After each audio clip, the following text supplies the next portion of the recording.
Queridos, muito bom dia, que Deus abençoe sua vida, você que nos acompanha pelas redes sociais, você que está aqui presente, como é bom voltar ao templo e compartilhar desse sorriso da Elza, do Valdemir e todos aqueles que fazem dessa sala um lugar muito especial.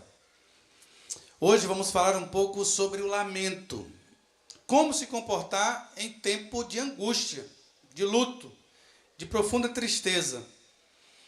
E há um dizer, e há um mito que diz aí que cristão não sofre, ou se você é fiel, você não passará por dificuldades.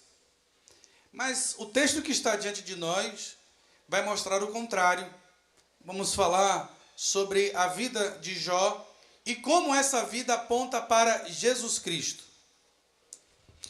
E antes, vamos fazer a leitura apenas do capítulo 3, do verso 1 e 2. E à medida que a gente vai fazendo a exposição, a gente continua lendo os demais. Então, acesse sua Bíblia aí, em Jó capítulo 3, verso agora 1 e 2. Que nos diz assim: depois disto, passou Jó a falar e amaldiçoou o seu dia natalício. Disse Jó: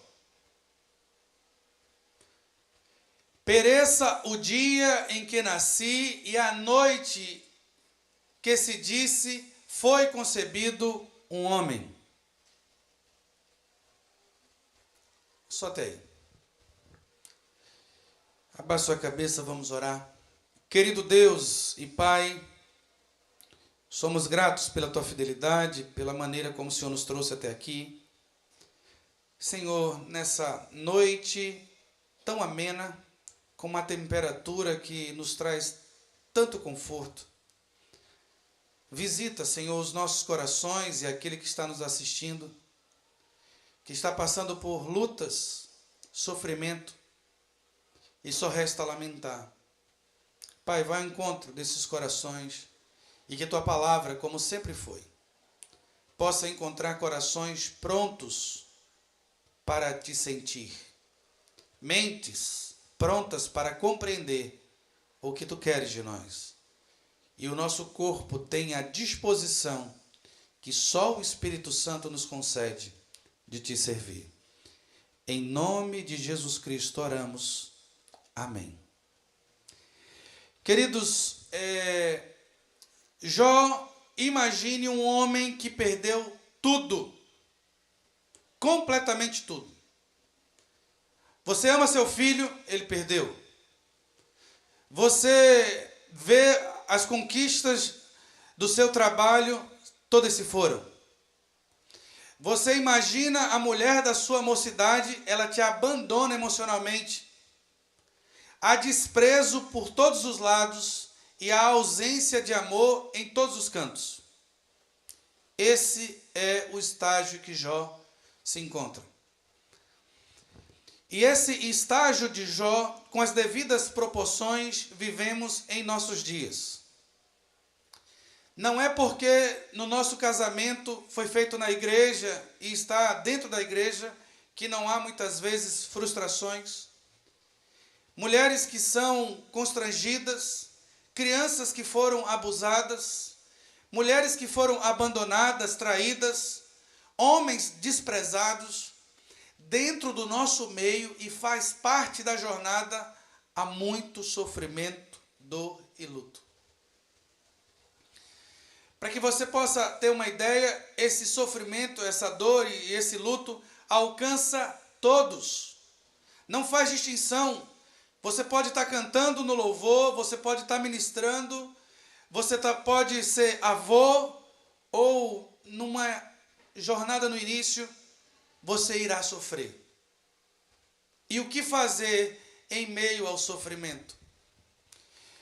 Queridos, eu cresci dentro da igreja e para mim sofrimento era uma coisa que não existia tanto assim.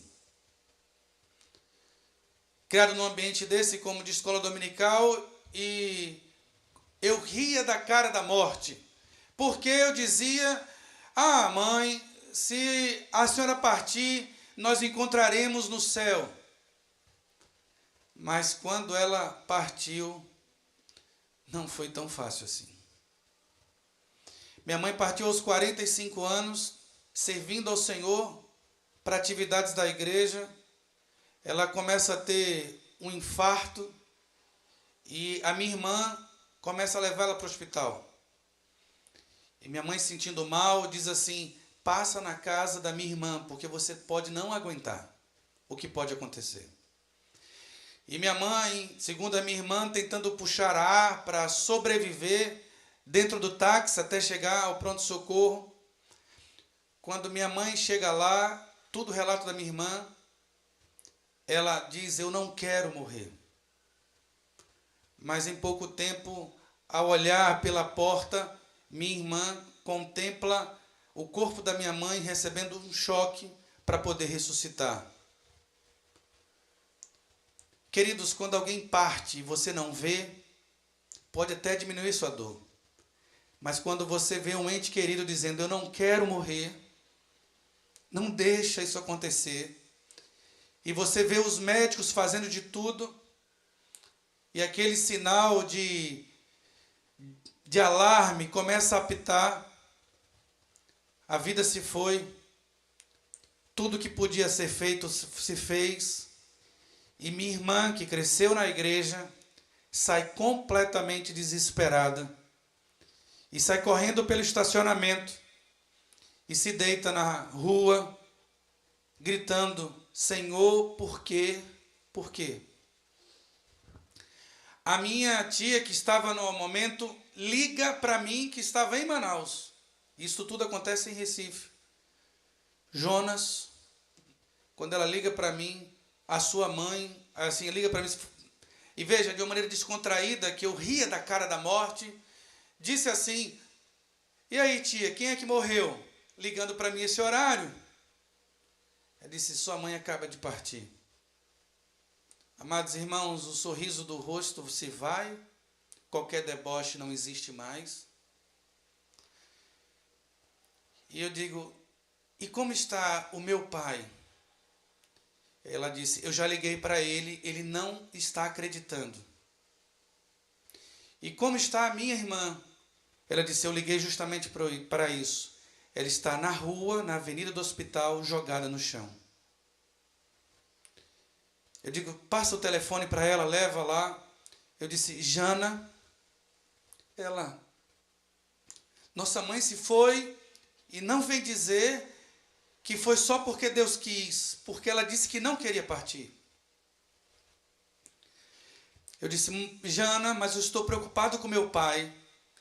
Pegue as escrituras sagradas, se levante daí e vá consolar o nosso pai. Ela enxuga as lágrimas e diz: tá bom, eu vou encontrá-lo. Depois eu ligo para o meu pai: pai. Ele diz: oi, filho, eu sei o que aconteceu com minha mãe. Ele disse: não aconteceu nada, filho. Pai, eu sei que ela partiu. E o telefone fica mudo. E eu digo: mas pai, eu estou preocupado com a minha irmã. Pegue as escrituras e vá consolar a minha irmã. E ele diz: filho, eu vou pegar a Bíblia e vou para o hospital agora.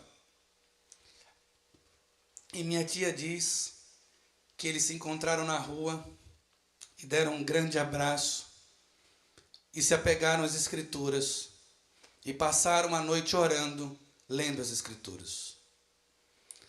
Mas, queridos, ao compreender essa história de dor, só as escrituras para nos manter orientado em meio ao desespero, mas o meu pai, que tem vários textos das escrituras gravados em seu coração, passa a noite lamentando. Por que, Deus? Por que agora? E ele ora para que ela pudesse ressuscitar. Não, amanhã ela vai estar boa, eu vou orar, começa a ler livros, versículos sobre ressurreição, e lamento. Por quê? Porque ao ponto de dizer, Senhor, me permite que ela viva um pouco mais, para que eu possa cuidar um pouco mais dela. Não era nem mais um pedido de vida, mas de oportunidade de servir.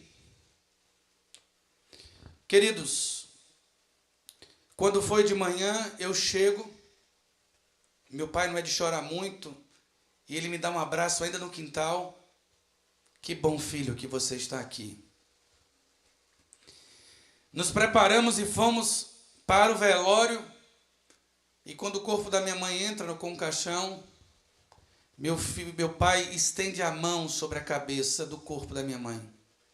Eu olhei para ele e disse, pai, o que é que você está fazendo? Aí ele recolhe. Minha irmã do lado diz, você prometeu, ora para minha mãe ressuscitar.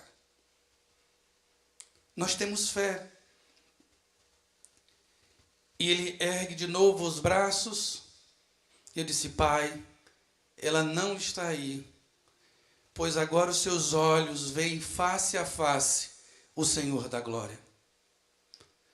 Ali ele estende, recolhe a mão e abraça e se despede do corpo da minha mãe, dizendo ao Senhor toda a glória. Ao Senhor toda a glória. Queridos, falar o Senhor deu, o Senhor tomou, bendito é o Senhor. É muito fácil quando a gente está instruindo, mas extremamente desafiador quando aquilo que mais nos dedicamos está indo embora. Mas o que fazer em meio a tanta dor? Vamos descobrir com os textos que está à nossa frente que, na verdade, o lamentar não nos afasta de Deus. Muito pelo contrário, experimentamos a presença dele inconfundível. Em segundo lugar, o lamentar não é esquecer a fé, mas perceber que Deus está nos purificando e reorientando para o que realmente importa. Por fim, o lamento encontra aquele que é a fonte de vida, Jesus Cristo, o Rei da Glória. Aquele que estava morto, mas hoje vive, o Cordeiro de Deus que venceu a morte. Queridos, no primeira divisão, do verso 1 ao verso 10, temos uma palavra em que o próprio Jó diz, eu amaldiçoo. A construção aqui está em algo contínuo, não é algo pontual, dizendo, aquilo foi um momento inoportuno. Ele olha e disse como eu amaldiçoo, e a construção contínua é que ele dissesse assim, não só o dia, mas tudo que aconteceu nesse dia. E o judeu entendia o que era lamento. E lamento para o judeu não é falta de fé, nem rebelião. Lamento não é blasfêmia. Porque Jó não diz, eu amaldiçoo Deus.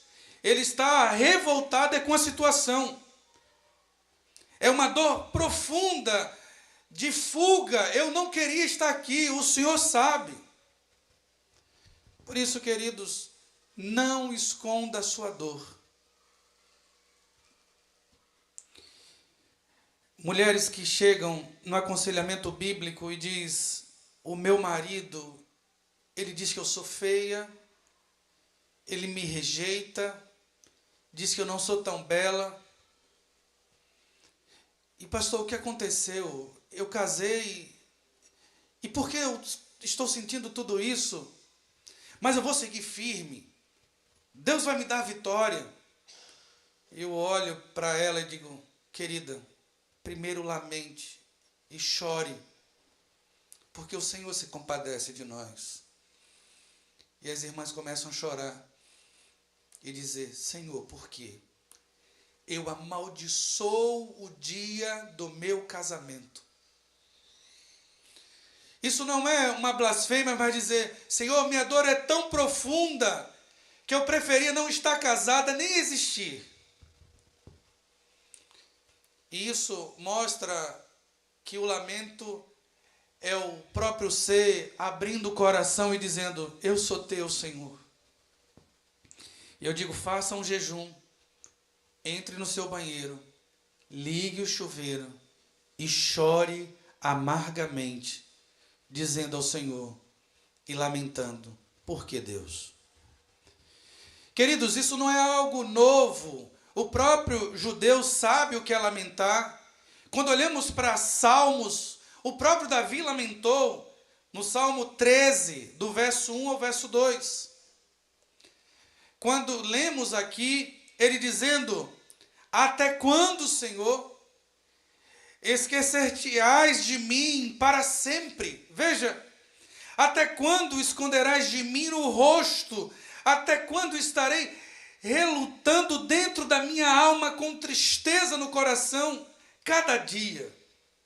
Amados, esse é o Davi, no Salmo 13, do verso 1 ao verso 2. Até quando, Senhor? Não há problema algum de você chegar diante de Deus e revelar sua fragilidade. Dentro da minha alma, com tristeza no coração, cada dia? Até quando se erguerá contra mim o meu inimigo?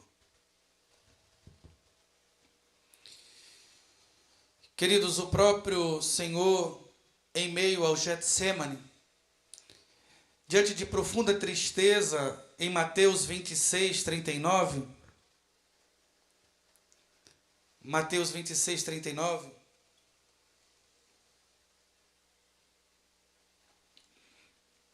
ele ora assim: adiantando-se em um pouco, prostrou-se sobre o seu rosto, orando e dizendo: meu Pai, se possível, passa de mim este cálice. Todavia, não seja como eu quero, e sim como tu queres. Queridos, esse choro não é um choro para fugir da cruz, porque ele sabe o que é a cruz. O choro aqui, amados irmãos, é insuportável o que eu estou sentindo. O próprio João descreve que lágrimas e dos seus poros saíram sangue. A ideia aqui é de uma profunda tristeza e de depressão, que os próprios vasos se rompem. E ele diz: Senhor, se possível, afasta de mim esse cálice. Se possível, Senhor, acalma, traz alento um pouco desse sofrimento. Jesus carregou essa dor profunda, queridos. Nós ainda não choramos lágrimas de sangue, mas o próprio Cristo foi até as últimas consequências. Que o nosso lamento possa ser: bendito seja o dia que nasci para a vida eterna. Que o nosso louvor possa ser: bendito seja o Senhor que me resgatou. Bendito seja aquele que me trouxe do império das trevas para a maravilhosa luz. De um império onde eu era escravo, dominado, rejeitado, e ele nos trouxe para o seu braço de amor.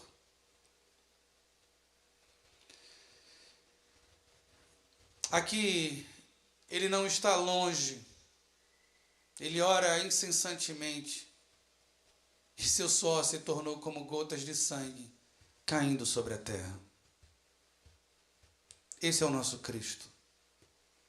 Eu posso ter começado o sermão falando do meu pai, falando de Jó, mas quem suou sangue por nós foi o nosso Cristo.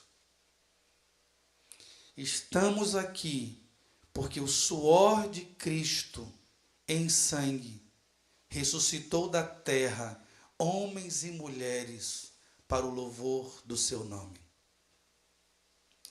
Quando tomamos o vinho, dizemos: este é o cálice da nova aliança. Bebei dele todos, em memória de mim. E todas as vezes que comerdes do pão e beberdes do vinho, proclamai, anunciai o Senhor até que ele venha. Queridos, o que isso pode provocar na nossa mente? Primeiro, o lamento honesto não é pecado. É um homem fragilizado mostrando, está doendo. Deus não nos chama para uma terapia com um psicólogo, para ressignificar dor, não. Ele nos chama, vem a nós com a sua presença e diz: o que está doendo? Fale das suas frustrações, do seu abandono, do seu lamento, das suas tristezas, de ver o filho longe do evangelho, de ver um esposo negligente, netos abandonados, filhos rejeitados e até o mais profundo luto. Saiba que ele não vai se afastar de você. Em meio ao seu grito, ele vai dizer, no fundo do nosso coração, porque o Espírito Santo nos lembrará da palavra: eis que estou convosco todos os dias, até a consumação dos séculos. E como é bom sentir isso na casa de Dona Elza, viúva há tanto tempo. E quando a gente chega naquela casa, ela diz: pastor, mas eu não estou sozinha. Louvado seja o Senhor. Que isso possa nos permitir a chegar diante de Deus não com uma força baseada em fingimento. Está aqui, Senhor, eu, frágil, não tenho o mesmo vigor. Quando eu faço um estudo, não me lembro mais dos versículos. A consciência se vai, o cansaço do dia a dia. Senhor, está doendo. Tem misericórdia de nós. Queridos, a primeira coisa que acontece, isso é libertador. Porque podemos ser quem somos na sua presença. E aí ele vem até nós, como foi com Pedro. Mesmo depois de Pedro ter negado, ele vai até Pedro e diz: Cefas, ou Silas. Lembra do antigo Pedro, caído, só pescador, e diz: tu me amas? Senhor, eu te amo. Veja que, novamente ele diz: Pedro, tu me amas? Senhor, eu te amo. Há um comentário bíblico que diz que, por que ele pergunta 3 vezes? É porque dentro da perspectiva grega há uma diferença entre amor fraternal e amor sacrificial. O fraternal é filéu, o sacrificial é ágape. É Cristo dizendo: Silas, tu me ágape? Senhor, eu te filéu. Pedro, tu me ágape? Senhor, eu te filéu. Na terceira vez, Jesus agora desce ao nível de Pedro. Pedro, tu me filéu? Ele lembra que o traiu. Senhor, tu sabes de todas as coisas. Mesmo quando Deus chega e desce ao nosso nível para se compadecer, nós não conseguimos, na nossa jornada, responder em obediência. Senhor, tem misericórdia de nós. Tem misericórdia de nós. É isso que está acontecendo aqui. Um homem fragilizado, mas que está com o peito aberto, dizendo: sou esse, imperfeito, mas continuo lamentando. E a segunda divisão do texto, que começa do verso 11 ao verso 19. Vamos acessar aí, verso 11 de Jó, capítulo 3.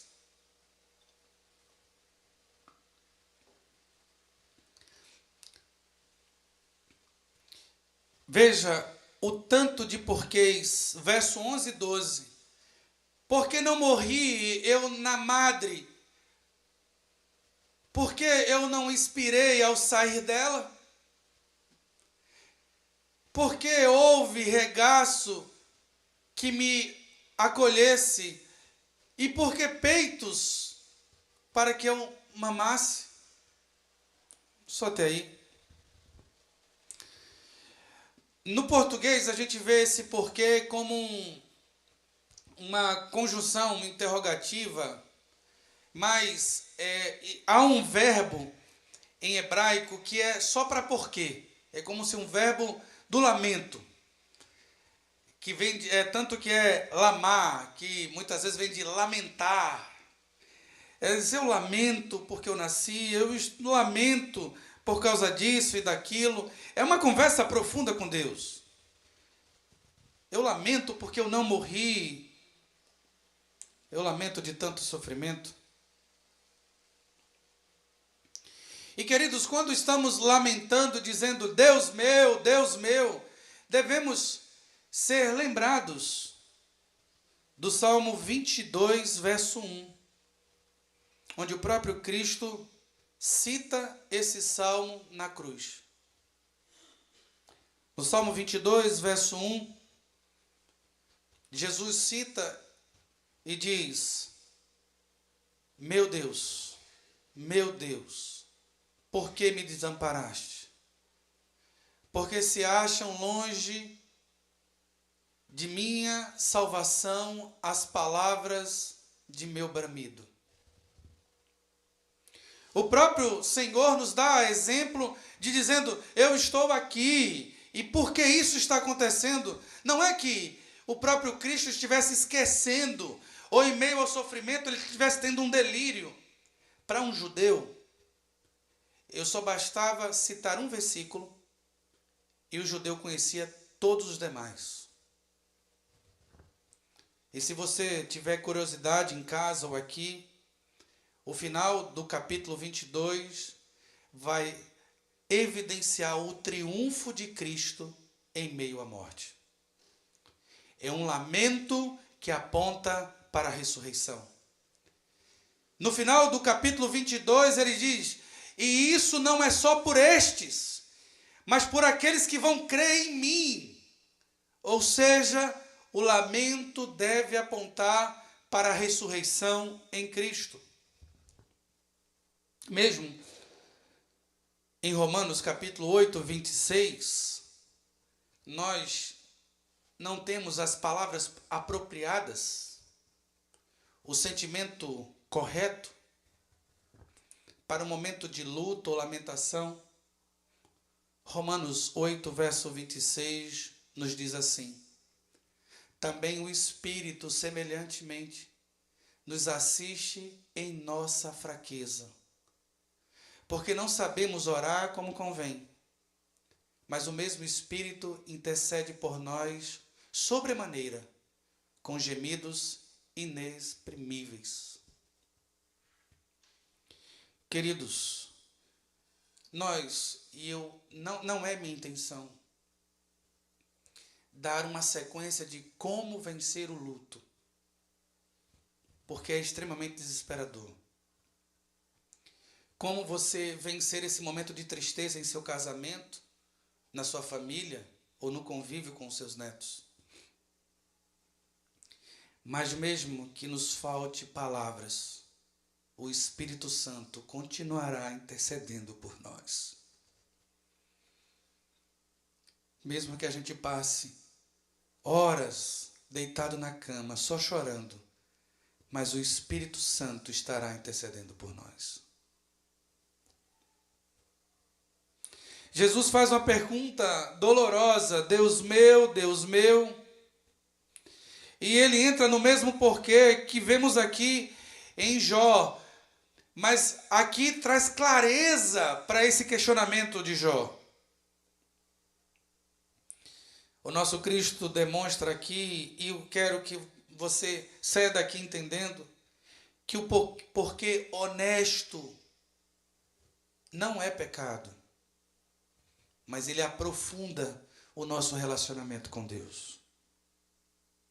Deus não se ofende com as nossas perguntas sobre o porquê disso ou daquilo, da nossa frustração tremenda, seja com qualquer pessoa. Ele sabe, no mundo tereis aflições. Sérgio, mas tem de bom ânimo, porque ele venceu o mundo. Ele venceu o mundo. E porque ele vive, temor não há. E porque ele vive, eu posso crer no amanhã. Não há esperança mais ancorada do que na ressurreição de Cristo. E não há mais fraqueza revelada do que em meio ao lamento. Por isso, você já passou algum tempo orando e lamentando? Entre na presença de Deus na próxima vez e assim, Senhor, os negócios não estão acontecendo, eu estou preocupado com a economia, a minha mulher não responde, o meu marido me desamparou, os meus netos não estão aí, filho, pai, o meu filho se foi, ou a minha filha se foi. E quando a gente vai para casa onde há luto, traga as suas perguntas para Deus, não as engula. Lamente honestamente. Senhor, está aqui um homem que não está entendendo nada. Mas que em ti vai encontrar todas as respostas. Se não for aqui, lembremos mais à frente de Jó dizendo, mas ainda assim, esses olhos, esses mesmos olhos, verá o meu Redentor, porque o meu Redentor vive. Seu Davi, aguente firme. Mesmo que as dores não te abandonem, mas o Senhor é por nós, quem será contra nós? Oh, queridos, quando vivemos na igreja tão ativos ao longo de uma jornada, e alguém pode chegar para nós assim, eu passei 30 anos longe e me converti velho. Quanto tempo eu perdi e se encontra lamentando. Eu digo, queridos, se você olhar as pessoas que viveram 40 anos dentro da igreja, elas vão chorar porque já participaram do coral infantil, da UPA, da UMP, da Associação de Homens, da SAF, já foram tão ativas, mas hoje as dores e as limitações da idade não permitem mais. E sofrem do mesmo jeito. Mas uma coisa é certa, o nosso Redentor vive. E aí, amados irmãos, chegamos ao terceiro ponto do nosso estudo, da nossa pregação, do nosso sermão. Eu penso, e Deus sabe, tem vezes que eu preparo o estudo, mas não sai estudo, e tem vezes que eu preparo uma pregação, vira um estudo, mas para mostrar que é o Espírito Santo que nos conduz, e isso não é negligência ao momento profundo com Ele, mas isso nos leva a Cristo, a luz do mundo. Por isso, no verso 20 ao verso 26, no lamento encontramos uma resposta, e ela é Cristo.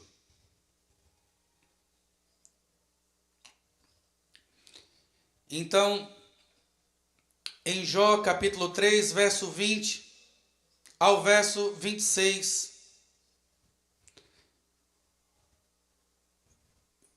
Jó, verso 20.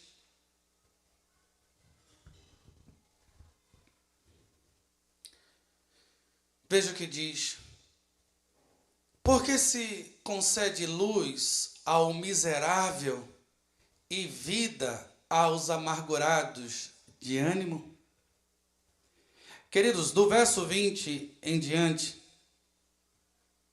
verso 21, acho que vai... que esperam a morte e ela não vem. Eles cavam em procura dela, mais do que tesouros ocultos. Parei.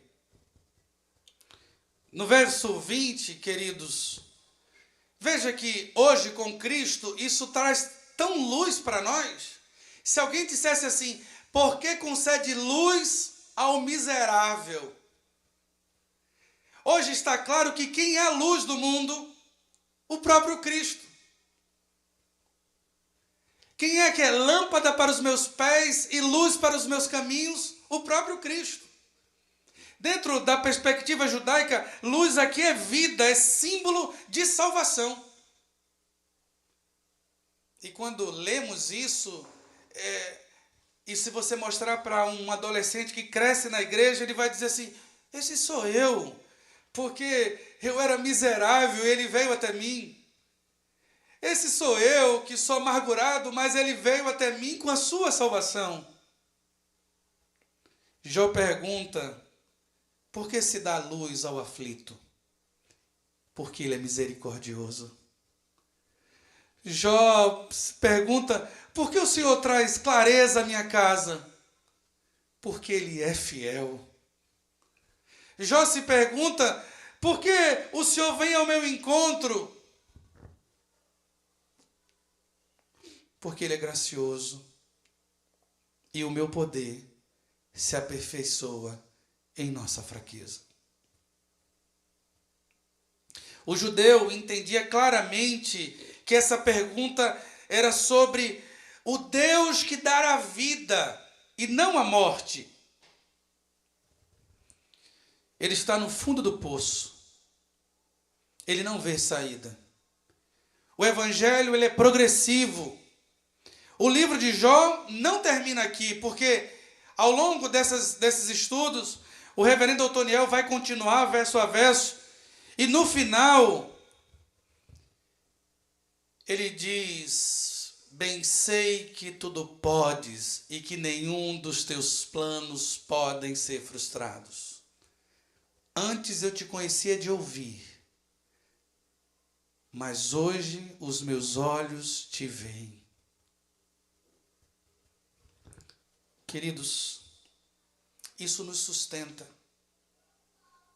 E quando eu olho para essa sala que são os 70 a mais para alguns, toda vez que venho aqui é sempre uma demonstração do carinho do Senhor, desde a irmã Eunice, tão envolvida, ao mais jovem dessa sala, que é o Valdemir, ou Gilbertão, que está lá no 5:2, bem sei que tudo podes, e nenhum dos teus planos pode ser frustrado. Aqui, amados irmãos, não é sobre a história de Jó, mas o que a história de Jó aponta, e é para Cristo, e é para a luz. Por isso, eu sempre digo que, se você está fazendo uma exposição da Bíblia, e não mostra Jesus Cristo, parece mensagem encomendada. Porque em meio à ordenação, à exortação, o pregador vai se apresentar como alguém superior à plateia. Mas quando apresentamos Cristo, o seu amor e a sua correção nos constrange. Em Lamentações, capítulo 3, verso 19 a 23, o próprio Jeremias lamenta, lembra-te da minha aflição e do meu pranto, do absinto e do veneno. Minha alma continua os recordar e se abate dentro de mim. Quero trazer à memória o que me pode dar esperança. Queridos,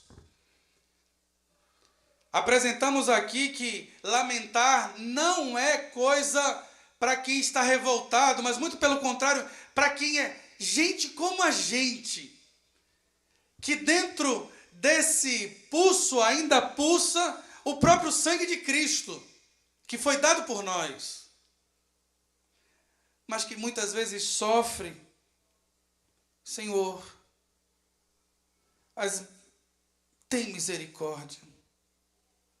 E é nesse contexto que falamos abertamente nas nossas orações de manhã, ou aqui como a Lídia orou, as misericórdias do Senhor são a causa de não sermos consumidos. Renovam-se a cada manhã, grande a sua fidelidade. Queridos, quando o profeta disse isso, ele estava no fundo de um poço. Era alimentado apenas com pão para manter-se vivo, para aumentar o sofrimento.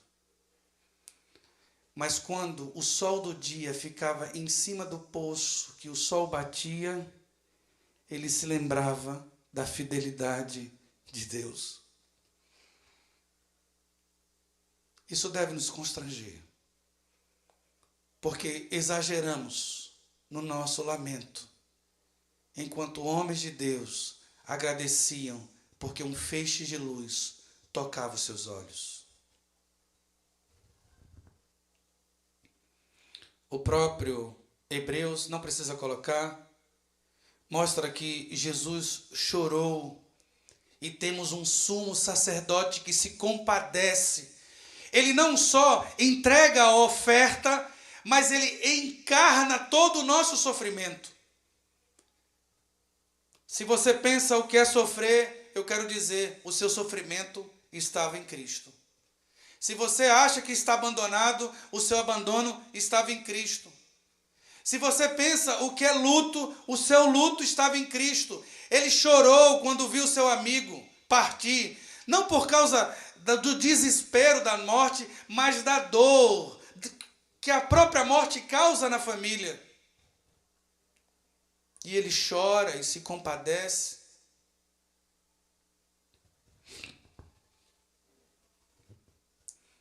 Ele nos lembra que o castigo que nos traz a paz estava sobre ele, e pelas suas pisaduras fomos sarados.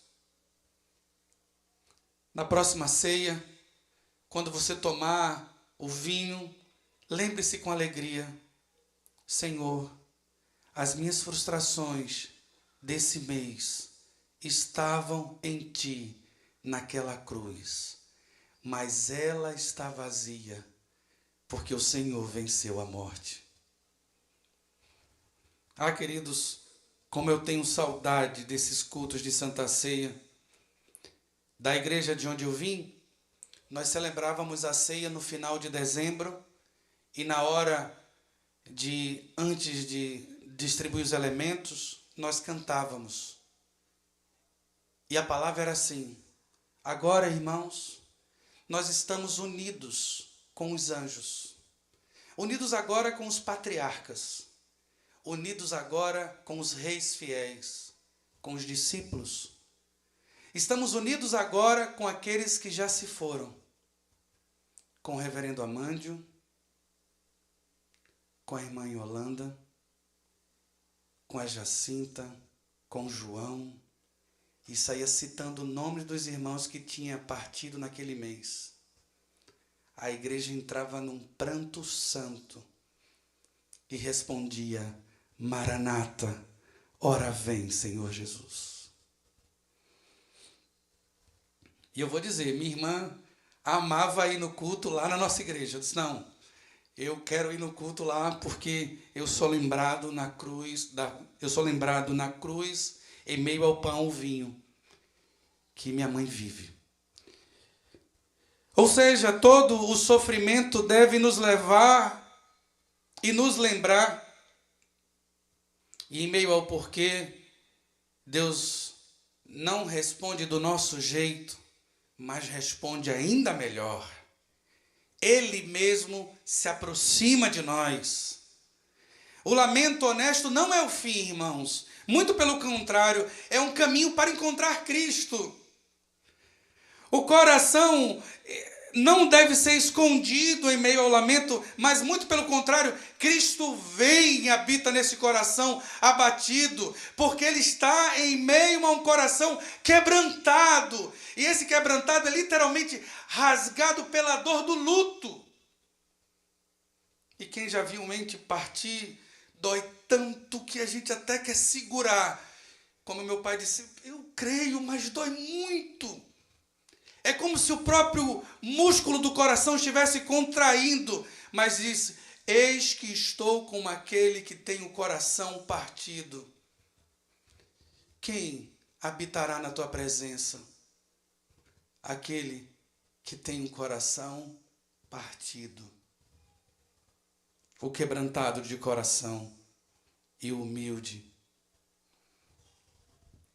Por isso, amados irmãos, eu quero que você seja desafiado a não reprimir a sua tristeza, mas te desafiará hoje em casa, passar um tempo no seu banheiro e dizer, está doendo, Senhor. Por mais que as pessoas digam, vai voltar a ser a mesma coisa. Não, perdoe, vai voltar a mesma coisa. Mas diga, Senhor, está doendo. Perdão não tem a ver com o outro. Perdão custa caro. O próprio Deus, o seu perdão, custou a morte do seu filho. Deus sabe que está doendo. Perdão não é a ausência de dor. É uma viva esperança que Ele enxugará dos nossos olhos toda a lágrima. E não haverá mais dor, e não haverá mais luto, porque tudo isso já passou. E eis que faço novas todas as coisas. Por isso, queridos, eu quero dizer para você que nos acompanha, ore, e agora estamos encerrando as nossas transmissões para o louvor da glória de Deus.